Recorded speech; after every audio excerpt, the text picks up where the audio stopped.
Student, আজকে আমাদের আলোচনার বিষয়বস্তু হচ্ছে গাউসের উপপাদ্য, তার ব্যবহারিক প্রয়োগ। এবং গাউসের উপপাদ্য বোঝানোর আগে আমাদের যেটা সম্পর্কে জানতে হবে সেটা হচ্ছে ক্ষেত্রফল সম্পর্কে জানতে হবে। ক্ষেত্রফল কত রকমের? আমরা দেখি ক্ষেত্রফলকে দুটো ভাগে ভাগ করছি। একটা হচ্ছে বদ্ধতল আর একটা মুক্ততল। মুক্ততল বলতে কোনগুলো হয়? মুক্ততল বলতে হয় দ্বিমাত্রিক ছবি। দ্বিমাত্রিক ছবি মানে কি বলতে পারি? ত্রিভুজ, আয়তক্ষেত্র, বৃত্ত, এগুলোকে আমরা মুক্ততল বলছি। আর বদ্ধতল বলতে গেলেই আমাদের কিন্তু মাথায় আসে ত্রিমাত্রিক ছবি, অর্থাৎ এই 3D শেপ।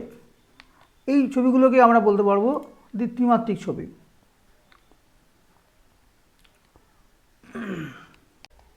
এবার আমরা আসবো এই দ্বিমাত্রিক ছবিগুলো, অর্থাৎ যে ক্ষেত্রফল নিয়ে আলোচনা করলাম, সেই ক্ষেত্রফলগুলো তো ভেক্টর রাশি, আর অভিমুখ কী করে রিপ্রেজেন্ট করব।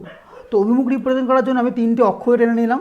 3টে অক্ষ বলতে এই বিন্দুটাকে আমি ও বিন্দু বলছি, আর একটা এক্স অ্যাক্সিস, এটা ওয়াই অ্যাক্সিস, আর একটা জেড অ্যাক্সিস। তাহলে এক্স অ্যাক্সিস বরাবর আমরা জানি যে একক ভেক্টরটা কাজ করে সেটা আই ক্যাপ, ওয়াই অক্ষ বরাবর জে ক্যাপ, আর জেড অক্ষ বরাবর কে ক্যাপ কাজ করে। এখন যদি আমরা আয়তক্ষেত্র কল্পনা করি যে আয়তক্ষেত্রটা ও এ বি সি হচ্ছে, এবং তার বাহুগুলোর একটা যদি ভেক্টরকে রিপ্রেজেন্ট করতে হলাম, এটাকে আমরা এ ভেক্টর বললাম আর এটাকে বি ভেক্টর বললাম। তাহলে ক্ষেত্রফল মানে কী হবে? এস ভেক্টর, এসটা কি ক্ষেত্রফল কী করে রিপ্রেজেন্ট করতে হয়? ক্রস প্রোডাক্ট করে, অর্থাৎ A vector cross B vector. তাহলে এ ভেক্টর যদি আমি ভেক্টরিক্যালি ভাবি তাহলে কী লিখতে পারি? মড যদি এ হয় তাহলে এ জে ক্যাপ বলতে পারবো, আর বি কত হবে? বি আই ক্যাপ হবে। তাহলে জে ক্রস আই মানে কি বোঝায়? জে ক্রস আই মানে কিন্তু বোঝাচ্ছে এ বি, তাহলে কে ক্যাপ মাইনাস কে ক্যাপ হচ্ছে। অর্থাৎ বলতে পারো এই ক্ষেত্রফলটা যদি এ ক্রস বি করে, তাহলে ক্ষেত্রফলটা কী হবে? তলের রেসপেক্টে মাইনাস জেড অ্যাক্সিস বরাবর হবে। ঠিক কিন্তু যদি আমরা এটাকে বি ক্রসে করতাম তখন কে ক্যাপ পেতাম, তখন আবার তলার রেসপেক্টে উপরের দিকে হতো। তাহলে তার মানে দ্বিমাত্রিক ছবিতে আমরা কিন্তু অভিমুখ পাবো দুরকম, এবং সেটা দেখতে পেলাম তলার রেসপেক্টের উপরের দিকে হতে পারে এবং তলার রেসপেক্টের নিচের দিকেও হতে পারে। কিন্তু যাই প্রবলেম করবো না কেন, প্রত্যেকটা ক্ষেত্রে যে কোনো একটা দিকে অভিমুখ ধরেই কিন্তু আমার প্রবলেমটা সলভ করবো। যদি আমি ত্রিমাত্রিক ছবি ভাবি, এখানে দেখো ত্রিমাত্রিক একটা ছবি এঁকেছি, সেই ত্রিমাত্রিক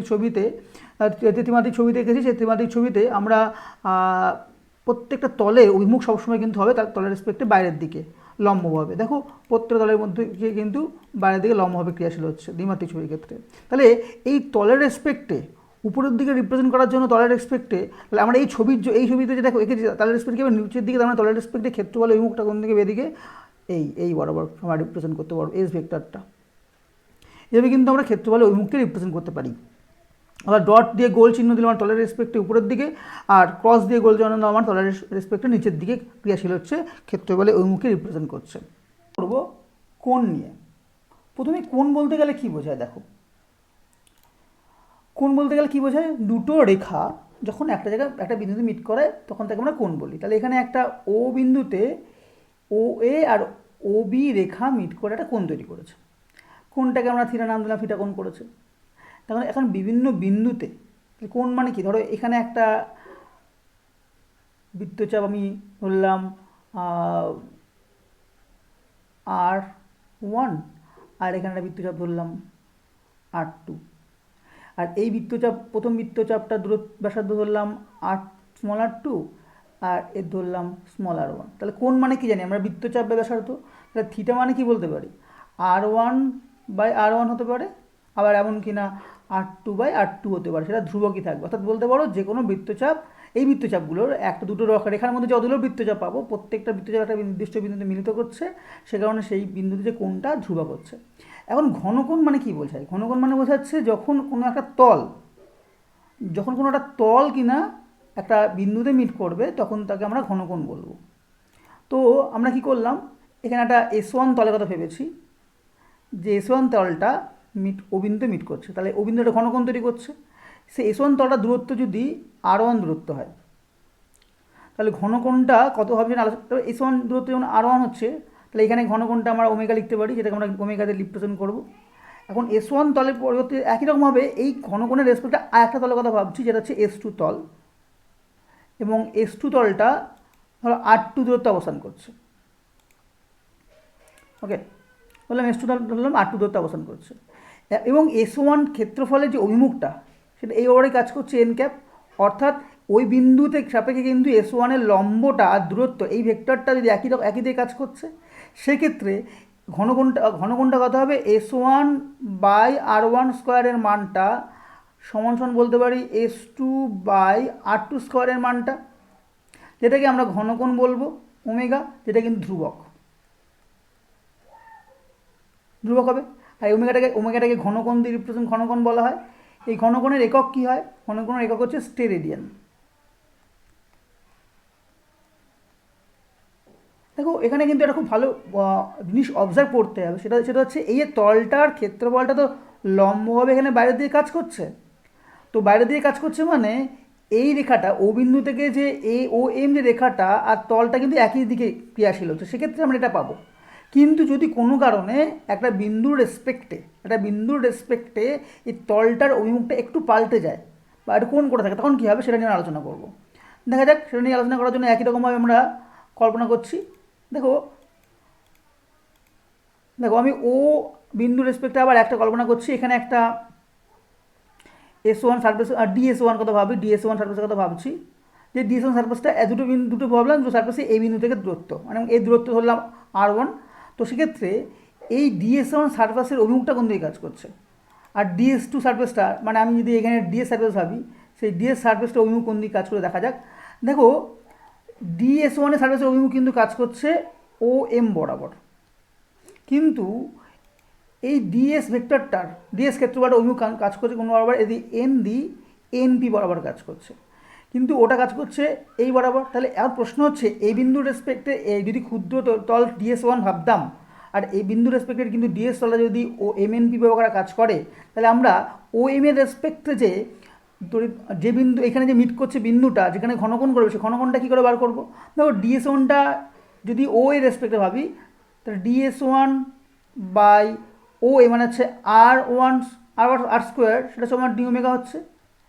কিন্তু দেখো ছবির রেসপেক্টের এই ভেক্টর বরাবর অর্থাৎ ডিএস ওয়ান মানে কত হচ্ছে, ডিএস ওয়ান কিন্তু ডিএস কস থিটা হচ্ছে,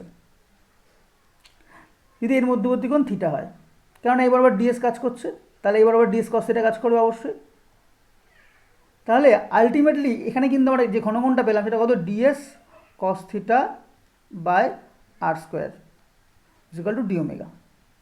তাহলে এইভাবে কিন্তু আমরা এবার এটি যদি একটা ক্লোজ সার্ফেস হতো, ক্লোজ সার্ফেসের ক্ষেত্রে কী হতো, সেক্ষেত্রে কিন্তু আমরা এইটাকে আমরা ক্লোজ ইন্ডিকেশন দিতাম, জাস্ট এইভাবে একটা মান পেতাম। এবার এটা যদি গোলক হতো, অবশ্যই পুরো সিস্টেম যদি গোলক হতো, তখন কিন্তু এটা মানটা কি লিখতাম, 4 পাই। টোটাল পুরো ক্লোজ ইন্ডিকেশনের ক্ষেত্রে যদি আমরা পুরো সার্ফেসটা গোলক পেতাম, তার মান কত হতো আমরা পেলাম কিছুক্ষণ আগে আগে পেজে দেখিয়েছি, কত হচ্ছে 4 পাই, হচ্ছে 4 পাই স্টেরেডিয়ান।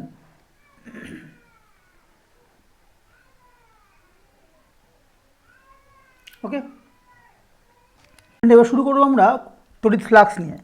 তড়িৎ ফ্লাক্স বলতে কী বোঝায়, দেখো কোনো ক্ষেত্রের মধ্য দিয়ে লম্বভাবে অতিক্রান্ত মোট তড়িৎ বলরেখাকে বলা হয় তড়িৎ ফ্লাক্স।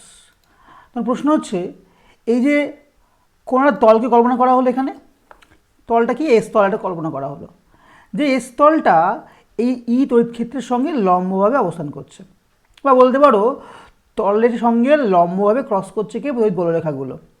তাহলে এই রেসপেক্টে যদি এস এই বরাবর তলের সাথে তড়িৎ ক্ষেত্র সঙ্গে যদি তলটা লম্বভাবে অবস্থান করে, তার এই কোনো একটা বিন্দুর রেসপেক্টে কিন্তু এস ভেক্টরটার অভিমুখী কিন্তু ইলেকট্রিক ফিল্ডের দিকে হবে।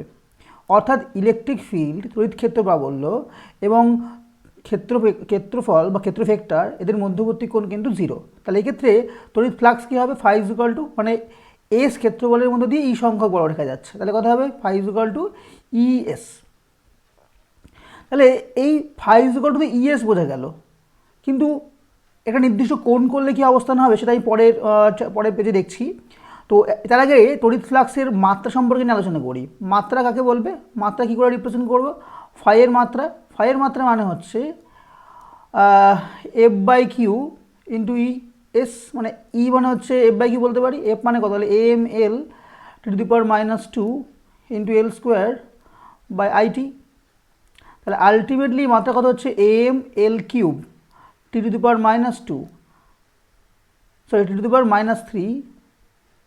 I inverse. একক তাহলে কী হবে, একক কিন্তু হবে এসআইতে এফ মানে নিউটন পার কুলম্ব, তার মানে বলতে পারি newton metre square coulomb inverse, এটা এসআইতে। আর সিরিজে কী হবে, dyne cm square stat coulomb inverse. একই রকমভাবে যদি আমরা এবার ভাবছি যেটা বলছিলাম যে কোণ করে যদি অবস্থান করে, কোণ করে অবস্থান করলে কী হবে, দেখা গেল এখানে একটা এস সারফেস ছিল যেই তার সঙ্গে তড়িৎ ক্ষেত্র ভেক্টরগুলো লম্বভাবে অবস্থান করছে। কিন্তু যদি কোনো আমি এই একটা ক্ষেত্রগুলোর কথা ভাবলাম যেটা S1 যদি হতো আর যদি S2 হতো, S2 আর S1 এর মধ্যবর্তী যদি থিটা হতো, তাহলে একই রকমভাবে বলতে পারি এই তলের রেসপেক্টে এই তড়িৎ ক্ষেত্র ভেক্টরের সঙ্গে মানে এই বড় যদি এস থেকে এই তলের এসটা যদি এই বরাবর থাকতো আর একই দিয়ে থাকছিল, তা সেক্ষেত্রে এদের মধ্যবর্তী কোণ এই তলের রেসপেক্টে মানে এই এ পি বাহুর সাপেক্ষে এটা কিন্তু লম্ব অবস্থান করছে, এটা S2 ভেক্টরকে রিপ্রেজেন্ট করছে। S2 ভেক্টরটা এসে যদি কোণের অবস্থান করে, অর্থাৎ বলতে পারো যে ভেক্টরটা মানে এই ক্ষেত্রগুলোর রেসপেক্টে বা এই তড়িৎ ক্ষেত্র ভেক্টরের সাপেক্ষে বা তড়িৎ ক্ষেত্র ভেক্টরের দিকে S2 এর যে কম্পোনেন্ট বা যে উপাংশটা কাজ করবে এটা কত কাজ করবে, এটা যদি থিটা হয়, এটা থিটা হলে থিটা হবে S2 cos থিটা।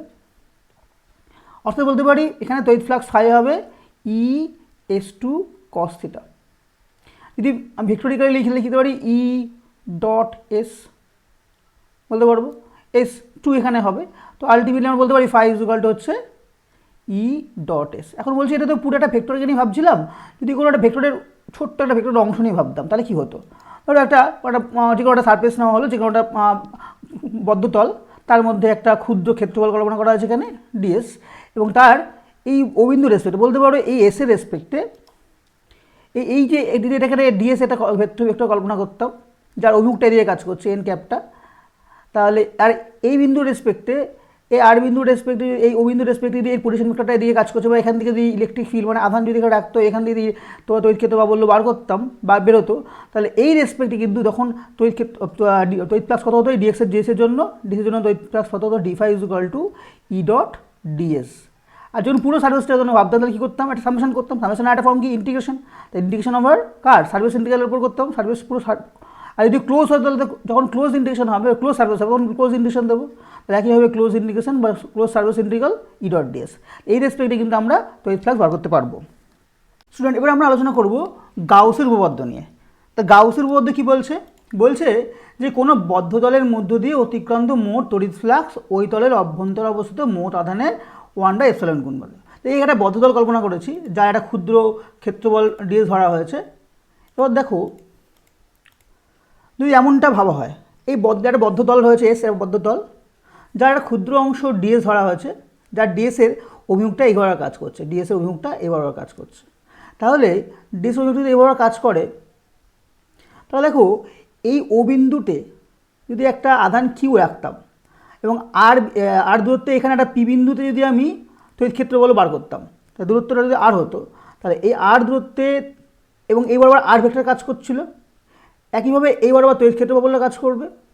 তাই তড়িৎ ক্ষেত্র বললেও তাহলে বলছে এই তড়িৎ ক্ষেত্র বললেও আর ডিএসের মধ্যে যদি থিটা হয় তাহলে বলতে পারে এই পুরো তলের জন্য গাউসের উপপাদ্য অনুযায়ী পুরো তলের জন্য তড়িৎ ফ্লাক্স কত হবে ক্লোজ ইন্টিগ্রেশন ই ডট ডিএস তড়িৎ ফ্লাক্স এটা কত হবে, এবং এই যে বদ্ধ তলটা আছে এই তলটা দ্বারা কিন্তু আধানটা আবদ্ধ হতে হবে, তাহলে কি লিখবো Q enclosed by epsilon nought. এটা হচ্ছে গাউসের উপপাদ্য গাণিতিক রাশিমালা। এবারে প্রমাণটা আমরা কী করে করবো, দেখো আমরা এই রাশিমালাটা বার করব, তো কী করে বার করবো প্রুফটা দেখি আমরা। প্রুফটা দেখার জন্য আমাদের প্রথমত যেটা আনতে হবে সেটা হচ্ছে এই কিউ আধানের জন্য আর দূরত্বে কিউ আধানের জন্য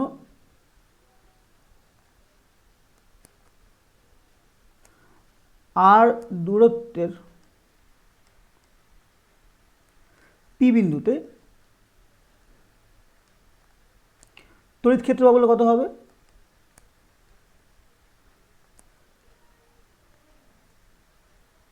তড়িৎ ক্ষেত্র বলে হচ্ছে ই ভেক্টরের মান কত জানি আমরা 1/4πε0 Q/r², যার অভিমুখ আর ভেক্টরের দিকে। এখন এই যে তড়িৎ ক্ষেত্র বললো তার জন্য আমরা যদি তাহলে এবার তড়িৎ ফ্লাক্স বার করতে হবে, তাহলে ডিফাই এই এর জন্য আর ডিএস এর মধ্যবর্তী কোণ তড়িৎ ফ্লাই কত ডিফাই হবে তড়িৎ ফ্লাক্স, তা ডিফাই মানে ই ডট ডিএস মানে কি লিখতে পারি ই ডিএস কস থিটা। তাহলে ইডিএস কস থিটা যদি হয়ে যায় তাহলে আমরা এর মান যদি বসাই কত বলতে পারি, এর মান 1/4 এপসাইলন নট, ডিএসটা পরে বোঝাচ্ছে কিউতে বসলো, আর বলতে পারি DS cos theta by R square. আর আমরা শিখেছি DS cos theta by R square মানে কি, ডি ওমেগাকে বোঝায়, Q/4 epsilon naught into D omega. তাহলে আলটিমেটলি আমরা যদি পুরো ফাইটা বার করতে চাই, ইন্টিগ্রেশন অফ ক্লোজ ইন্টিগ্রেশন তাহলে করতে হবে তারপরে ডি5 করলে কত হবে, Q/4 epsilon naught close integration D omega. আর ক্লোজ ইন্টিগ্রেশন ডি ওমেগার মান কত পেয়েছি আমরা, 4 পেয়েছি, তাহলে আলটিমেট দাঁড়াচ্ছে কত, Q/4 এপসাইলন নট ইন্টু 4 তাহলে দাঁড়াচ্ছে কত, Q/এপসাইলন নট। তাহলে এইখানে কিন্তু কিউটা এনক্লোজড অবশ্যই। ওকে,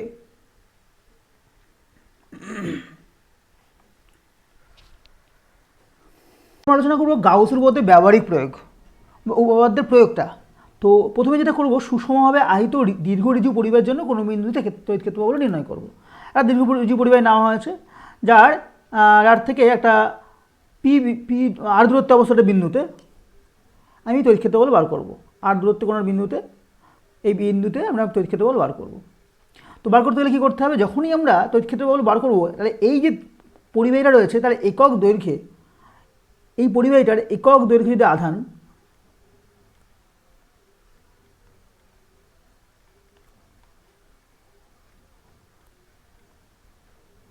মান ধরলাম ল্যামডা, তাহলে এই যে পরিবাহীটাতে আয়ত রয়েছে এর পার্শ্ববর্তী কোনো বিন্দুতে যখন আমি তড়িৎ ক্ষেত্র বল বার করবো তখন আমি কী করতে হবে, তলটাকে কী করতে হবে, আমি দেখেছি আমরা ফ্লাক্স অ্যাপ্লিকেশন যখনই করবো গাউসের উপর তখন তলটা কী করতে হবে, আবদ্ধ করতে হবে, আধানটাকে আবদ্ধ করতে হবে। তাহলে এই যে একে ঘিরে, এই যে পরিবাহীটাকে ঘিরে একটা আবদ্ধ তল কল্পনা করবো, সেটা দেখতে কেমন হবে, সেটা দেখতে একটা চোঙ তৈরি হবে, যেটার দৈর্ঘ্য ধরে নিলাম এল দৈর্ঘ্যের একটা চোঙ কল্পনা করলাম। তাহলে এল দৈর্ঘ্যের চোঙটার মোট আয়তন কত হবে, তাহলে এল দৈর্ঘ্যের এই পরিবাহীটার এল দৈর্ঘ্যের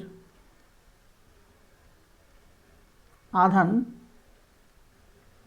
কত হবে, আধান অবশ্যই হবে ল্যামডা ইন্টু এল। এই আধানটা কিন্তু এই পরিবাহী তলটা মানে এই যে চৌম্বকীয় তলটা তার দ্বারা আবদ্ধ আছে। তাহলে এই আধানটার রেসপেক্টে,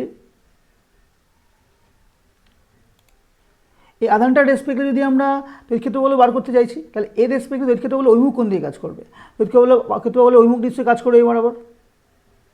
কারণ এখানে বিন্দু রেসপেক্টে যদি ভাবি, আমরা জানি এই বিন্দু রেসপেক্টে তড়িৎ ক্ষেত্র বললো এখানে এই দিয়ে কাজ করবে। একই রকমভাবে আমরা আগে প্রথমে পড়েছি যে এখানে বদ্ধ তল কল্পনা করা হচ্ছে, তার রেসপেক্টে এসটা কোণ দিয়ে কাজ করবে, এবারও কাজ করবে। তাহলে এখন এস এবং এর মধ্যবর্তী কোণ 0 হচ্ছে, তাহলে এখানে তড়িৎ ফ্লাক্স কত হবে এই ক্ষুদ্র পরিবাহের জন্য, তাহলে এখানে আমাদের বার করতে হবে ক্লোজ ইন্টিগ্রেশন E.S .ds। তো E.ds এর ক্ষেত্রে এখানে এর মান কত, এর মান যদি লিখি, এর মানটা পরে লিখছি আমি বসাচ্ছি, কিন্তু এস মধ্যবর্তী কোণ এস, তাহলে আর এস এখানে এসটা কত হবে, অবশ্যই এস এর মান আমাদের 2πRL হবে। গাউসের উপপাদ্য কী বলছে, close integration E.ds is equal two enclosed আধান বাই এপসাইলন নট। তাহলে এখানে এই মানটা অর্থাৎ গাউসের উপপাদ্য অনুযায়ী কী বলতে পারি, তাহলে গাউসের উপপাদ্য অনুযায়ী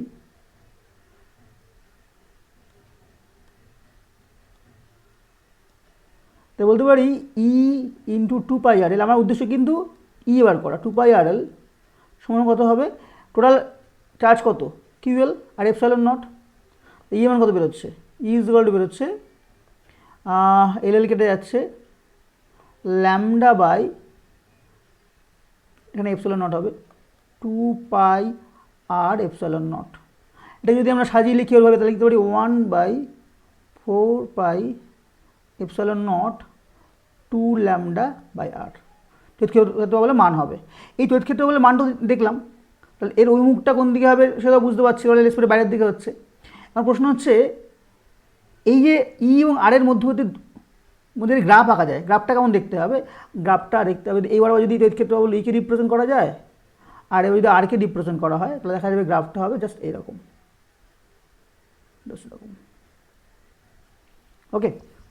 এবার আমরা আলোচনা করব সুষমভাবে আহিত পাতলা গোলীয় খোলক বা ফাঁপা গোলকের জন্য কোনো বিন্দুতে তড়িৎ প্রবাহ নির্ণয় ক্ষেত্রফল নির্ণয় করব।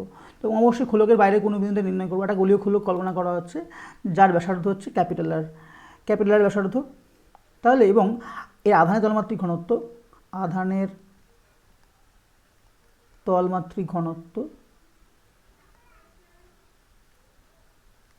ধরলাম sigma coulomb per metre square. তাহলে এই গোলকটার বা গোলীয় খোলকটির আধান কত হবে, আধান যদি কিউ লেখা হয় কিউ সমান হবে 4πr² টু সিগমা, অবশ্যই কুলম্ব হবে। তখন এর আধান এই গোলীয় খোলকটার পার্শ্ববর্তী কোনো বিন্দুতে মানে গোলকের বাইরে কোনো বিন্দুতে ধরলাম যে বিন্দুটা অবশ্যই ও বিন্দু থেকে কেন্দ্রবিন্দু থেকে আর দূরত্বে কোনো বিন্দু পি বিন্দু ধরলাম। তো পি বিন্দুতে আমরা তড়িৎ ক্ষেত্রফল বার করবো। তো কী করতে হবে, এই পরিবাহী গোলকটা ঘিরে একটা গাউসীয় তল কল্পনা করতে হবে, যে গাউসীয় তলটা অবশ্যই একটা গোলক তৈরি হবে, সেই গাউসীয় তলের মধ্যে দিয়ে তড়িৎ ফ্লাক্স বার করবো। তো তড়িৎ ফ্লাক্স কত হয়, তড়িৎ flux close integration E.ds is equal to এখানে ই আর ডিএস এর মধ্যবর্তী কোণ অবশ্যই 0 হবে, এস এর মধ্যবর্তী কোণ। তাহলে এই ক্ষেত্রে আমাকে কিন্তু ই বার করতে হবে। তাহলে ই আর এসটা কত, অবশ্যই এসটা হচ্ছে তোমার এই ক্ষেত্রফলটা গাউসীয় তলের ক্ষেত্রফল 4πr²। আর এটা ইকুয়াল কী হয়, আমরা গাউসের পদ্ধতি থেকে জানি Q enclosed by epsilon not. তাহলে কিউ এনক্লোজ কত, এ তো এই 4πr² sigma, that means E equal কী লিখতে পারি, কিউ এনক্লোজের মান যদি বসিয়ে এখানে কত আছে 4πR² sigma by 4πr² sigma nought এই এপসাইলন নট। তাহলে 4π কেটে গেল, আলটিমেট দেওয়া হলো সিগমা R² এপসাইলন নট। এই হচ্ছে আমাদের ইলেকট্রিক ফিল্ড, অভিমুখ অবশ্যই বাইরের দিকে কাজ করছে। এখন যদি খোলকের উপরে কোনো বিন্দুতে পৃষ্ঠের কোনো বিন্দুতে হবে তাহলে আলটিমেটলি সব কিছু একই রকম হবে, শুধুমাত্র এক্ষেত্রে ক্যাপিটাল আর এর মানটা আর স্মল আর এর মানটা সমান হয়ে যাবে। তখন এর মানটা কত হবে, তখন এর মানটা পাবো আমরা sigma by epsilon nought only. অভিমুখ অবশ্যই বাইরের দিকে কাজ করবে। এখন আমরা যদি গোলকের পৃষ্ঠের হলো, গোলকের বাইরে কোনো বিন্দুতে হলো, গোলকের ভিতরে যদি কোনো বিন্দুতে ক্ষেত্রফল বার করতে চাইতাম তাহলে কী করতাম, একইভাবে একটা গোলীয় খোলক কল্পনা করবো যার ব্যাসার্ধ হচ্ছে ক্যাপিটাল আর,